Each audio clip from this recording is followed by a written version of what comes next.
What was once a quiet neighborhood has slowly been taken over by students. The area's prime location between the University of Waterloo and Wilfrid Laurier University, which have both had a huge influx of students over the last 10 years, with no sign of letting up. Over the years, this has caused most of the residents to sell and move away. Their homes are being demolished and turned into apartment buildings. The skyline has a slight resemblance to Toronto. Right. Scott Nevin is the Sure. director of planning for We've, Waterloo. So as planners at the city, we're charged with identifying for council the best ways for the city to change and grow. You can grow two ways. You can grow out in suburbs or you can grow up. And the city of Waterloo is doing a little bit of both. We're running out of farmland at the edges of the city, so we're more focused on intensification. And about 10 years ago, we undertook a process to determine how best to grow up. So where should we allow apartment buildings? How tall should they be? How close should they be to their neighbors? These buildings look a lot like condos, but these are for students.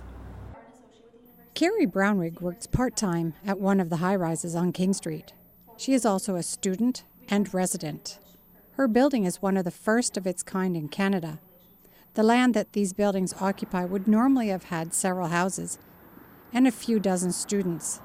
The new high-rises can house close to 1,000 students. The amenities are phenomenal, they're always maintained well, and the ability to live with my friends is just phenomenal. So what kind of amenities are in the building?